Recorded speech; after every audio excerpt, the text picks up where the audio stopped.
Hi, I'm Dean Jenkins, founder of Black Diamond Solutions and the inventor of the Black Diamond sanding blocks. I want to give you a quick overview and a background on it.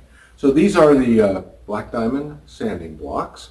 I'm holding the 16-inch version. You can see it's got a rubber molded handle, ergonomic, very comfortable, and a black polycarbonate base that you attach your self-adhesive PSA sanding paper to.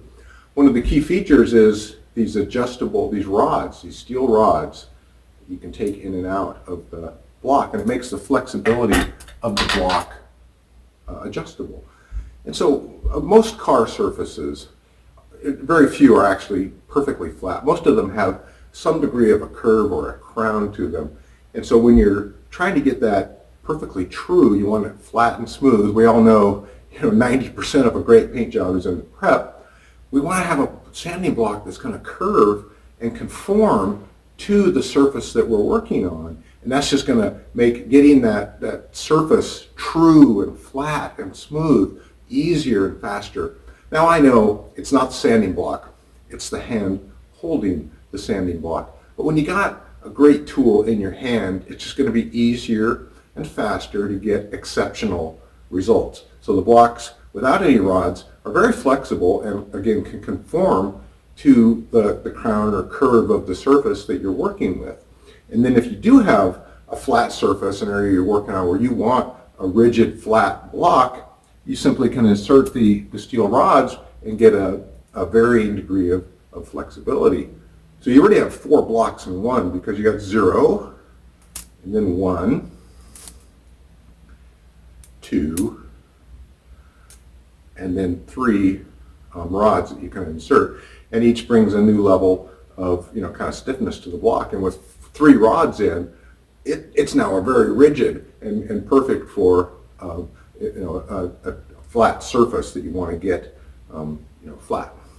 This is the 16-inch block. Our initial product offering is the 16-inch block, and then an 8-inch block, which has adjustable rods as well.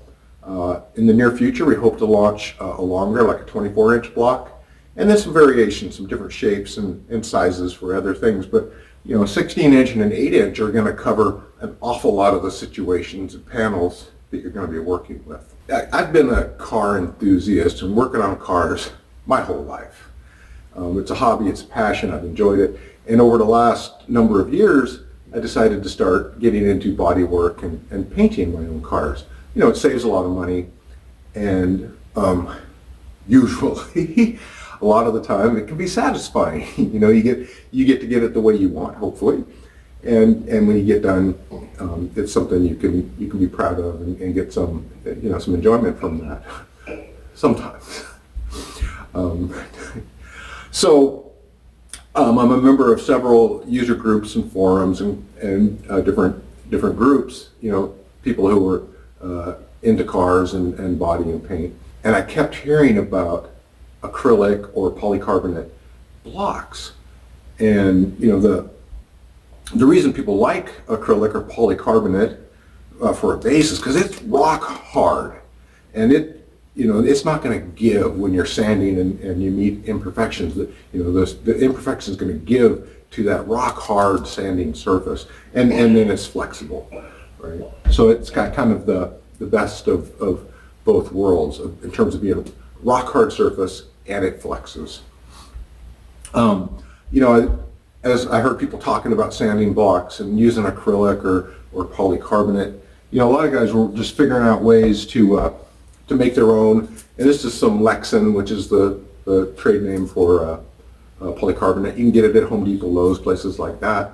And here's some sections that I had cut up a couple years ago. This is 1/4 inch, and you can make your own blocks, but the problem has always been the handle. And how do you hold on to that thing? And so guys, take tape or PVC pipe or some pipe insulation and tape it on and these various things. And then again, this is 1/4 inch. It's not very flexible. If you did want it to flex, then you got to get a thinner one and different sheet of Lexan and cut it. And now you got this whole big assortment and all this work, and then those handles fall apart. And it works, but it's not ideal. And there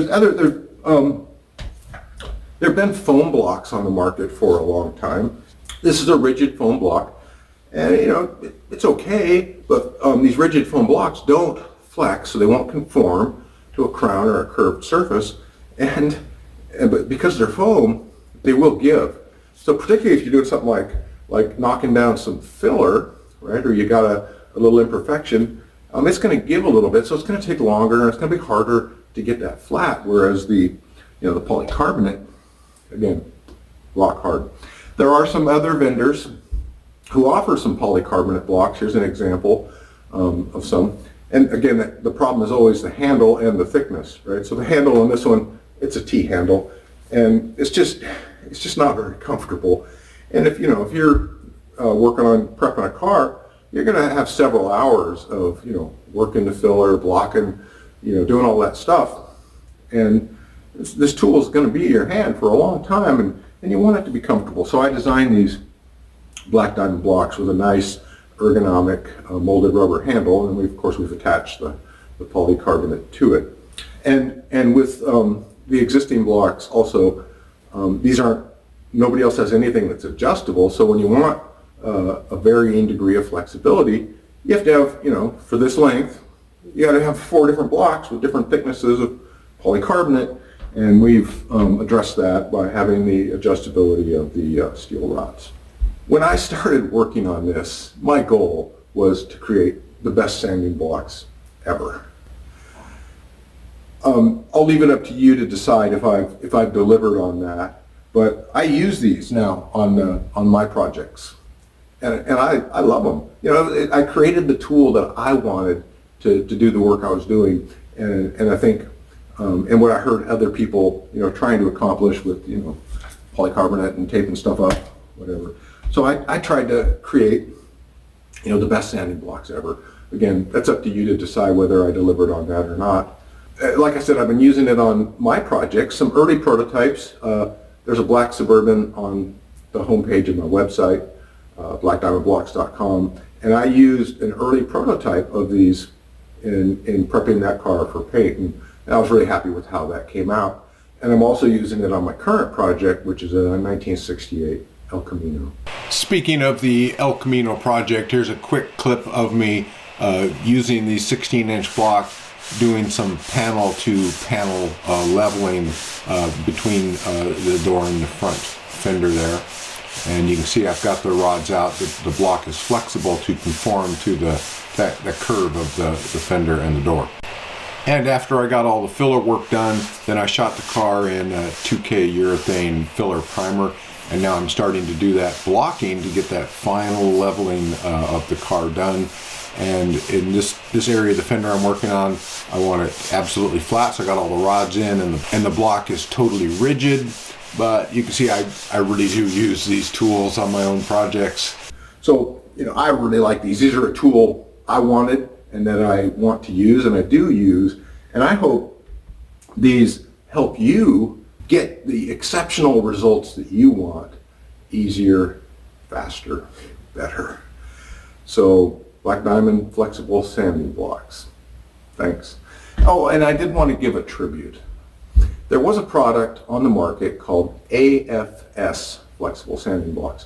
It had a foam handle, stainless steel base, and then some rods that you would slide in and adjust.